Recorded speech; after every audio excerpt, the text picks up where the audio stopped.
What's your favorite scary movie? Undoubtedly, when asked this question, many of you thought of the 1996 hit Scream, penned by Kevin Williamson and directed by the late horror icon Wes Craven. This slasher broke box office records in December of that year and remains one of cinema history's greatest accomplishments in reinventing a genre. Really quickly before we get into the video, if you like this type of content, be sure to hit that like button, subscribe, and ring the bell so you are notified each time I post new videos. Your support really helps the channel, and I truly appreciate each one of you so much. In today's analysis, we will be looking at the character of Randy Meeks, played by Jamie Kennedy, through the lens of Joseph Campbell. The work of Campbell explores the hero's journey, or the structure in which all stories fit, including our lives. This journey is also known as the monomyth, and there are several steps along the way, the circular path. According to Campbell, each person should go on this journey several times within their lives. Many, however, refuse the call. For my research, I learned of these concepts from The Writer's Journey by Christopher Vogler, as he has updated Campbell's work for modern audiences and shows the true versatility of this structure. To help the hero along their journey, they may meet several archetypes along the way. There are 8 archetypes including the hero in which characters fit, but for purposes of today's video, we are going to focus on 2 of them, the ally and the trickster. Vogler says here, the ally may be a companion to our hero, someone for them to talk to. Comic relief is a trait shared by both the ally and the trickster, and Randy certainly offers up lots of comedy.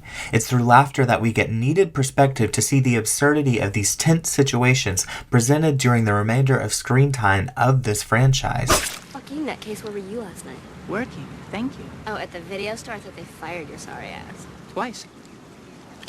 Did you really put her liver in the mailbox? Because I heard that they found her liver in the mailbox next to her spleen and her pancreas. Randy, you goon fuck, I'm trying to eat here. Honestly, with friends like Randy, I would think that surviving even in a real-world slasher film would be a great time. A note that there may also be several allies, a team that takes on the antagonist of the story, each with their different characteristics and archetypal patterns.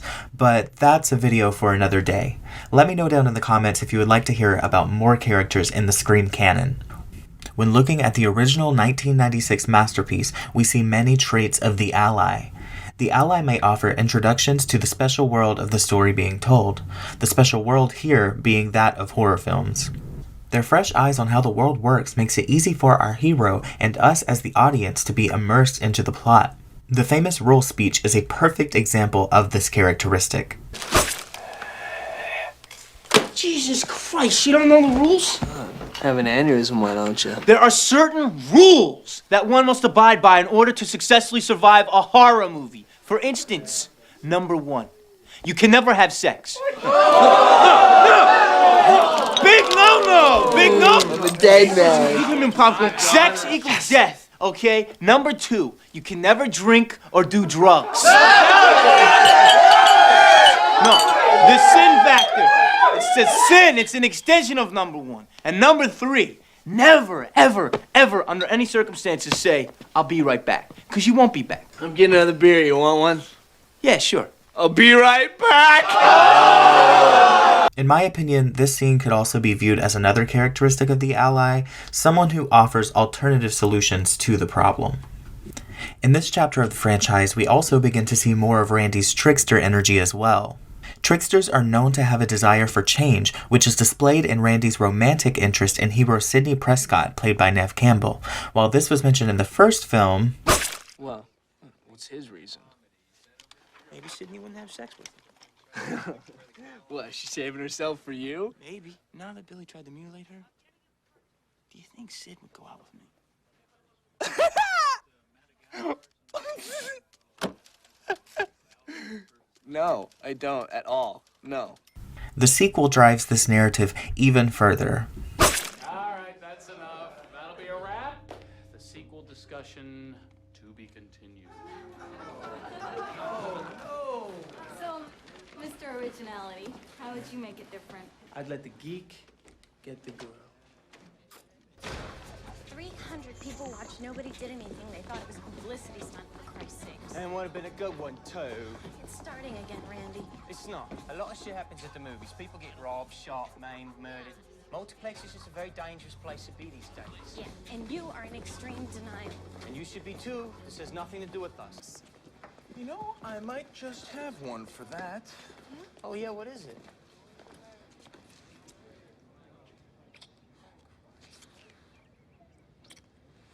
That was pretty good. Get a room. Vogler also mentions that it's sometimes fun to flip the trickster archetype on their head, showing that they too can be outwitted. This plot device makes itself present midway through the second film, where we get arguably the most controversial scene among fans. Yeah, what do you care? Let them have their fun. So, what's up? What's your favorite scary movie? Too slow, geek. Huh? Why copycat two high school loser-ass dickheads? Stu was a pussy-ass wet rag. And Billy Loomis, what the f***? Jesus! What a rat-looking, homo-repressed mama's boy. Why not set your goals higher, huh? You wanna be one of the big boys? Huh? Manson? Bundy? OJ? Some...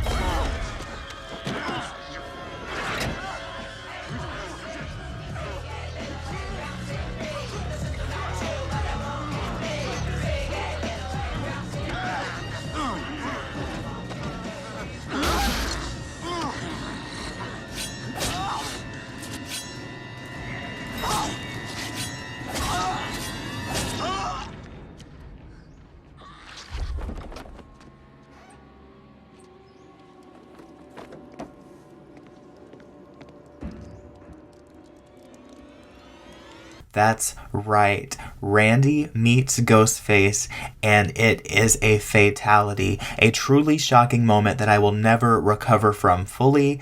This scene is also a great example of the Allies' purpose of humanizing the hero. After all, if Randy can be killed, what's to stop Sidney from going next? I don't think there's anything more human in stories and in cinema than a hero that could possibly be killed. The phrase among writers, make 'em cry a lot, make 'em laugh a little, certainly reigns true here. With the death of Randy, you may be surprised there is more evidence that marks him as the trickster ally, but there certainly is, because in the concluding chapter of the original trilogy, 2000's Scream 3, Randy returns from the grave to guide Sidney and the gang one last time. Allies from the grave are an extension of the ally archetype discussed in The Writer's Journey, and Scream 3 offers us a very 90s rendition of this trope. Someone as his ex-girlfriend, I'll shoot myself. It's Martha Meeks, Randy's sister. Randy's sister? There's something you guys should see. Told you I'd make a movie someday. Huh? Oh my god.